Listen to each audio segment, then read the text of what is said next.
स्त्रीसु बोले तो अपनी धर्म पत्नी से कभी कभी राज की बात छुपाने में यदि झूठ का आश्रय लेना पड़े तो पाप नहीं लगता। ये मैं नहीं कह रहा हूं, भागवत जी कह रही हैं, क्योंकि हम मनगढ़ंत बात तो हो नहीं सकती ना, भागवत में जो लिखा वही कहा जाएगा। तो कभी कभी अपनी धर्म पत्नी से अगर हम थोड़ा सा झूठ बोलते हैं तो पाप नहीं लगता। माताएं भी सोच रही होंगी महाराज जी वैसे भी तो सच बोलते नहीं है, थोड़ी बहुत कथा बची सो आप पूरी कर जाओ हैं।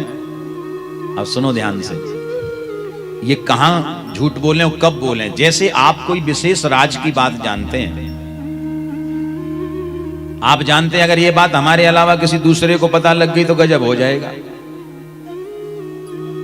वो आपकी पत्नी को पता लग गया कि हमारे इनको फलानी बात मालूम है, फलानी बात मालूम है, तो वो न चाहते हुए भी, आप नहीं चाहते लेकिन फिर भी वो बात आपसे सुनना चाहेगी, और उस बात को सुनने के लिए क्या करेगी, बार बार एक ही बात कहेगी, आपने बताया नहीं बताया नहीं। कभी आंख में आंसू भर लेगी, कभी कोई बहाना, तो आपको बताना ही पड़ेगा। और राज की बात यदि आपने बता दी तो समझ लो बहुत बड़ी भूल कर दी। क्यों भूल कर दी? क्योंकि माताओं का हृदय अत्यधिक कोमल होता है।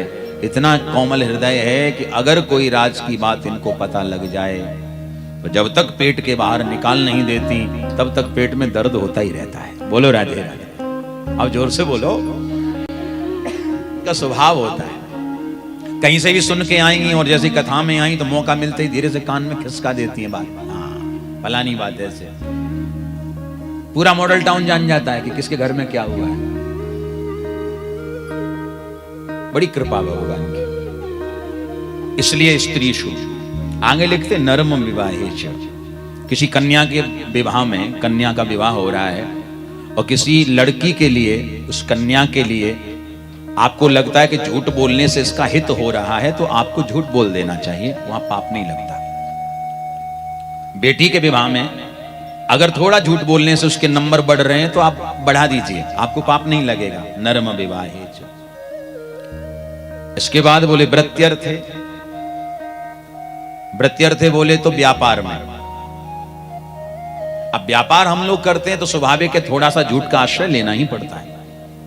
अब कोई चीज आपने थोक में 1 रुपए में खरीदी, अब हरिश्चंद्र बन के बैठो 1 में ही बेचोगे तो भाड़ा जेब से भरना पड़ेगा। बोलो राधे राधे। तो 1 से आप 1.25 रुपए कमाने की कोशिश करिए, लेकिन भैया एक बात और निवेदन करें, स्पष्ट लिखा है थोड़ा सा झूठ, थोड़ा सा, ज्यादा नहीं। तो व्यापार में थोड़ा सा बोला हुआ झूठ पाप में नहीं गिना जाता। कोई निर्दोष व्यक्ति है और उसे सजा हो रही है और आपके झूठ बोलने से उसके प्राण बच जाएं तो आपको झूठ बोल देना चाहिए। गौ माता की, किसी ब्राह्मण की कोई हिंसा कर रहा है, झूठ बोलने से उनके प्राण बच रहे हैं तो गौ माता के प्राण बचाओ, ब्राह्मण के प्राण बचाओ, आपको अपराध नहीं लगेगा। और किसी की नीलामी हो रही है, किसी का कोई धन लूट रहा है, धन हरण कर रहा है, वो आपके झूठ बोलने से प्यारे बच रहा है तो आप बोल दीजिए, आपको पाप नहीं लगेगा। इतनी बातें कहीं, लेकिन श्री बलि महाराज ने इन बातों को स्वीकार नहीं किया। गुरुजी चाहे कुछ हो जाए मैं झूठ नहीं बोलूंगा।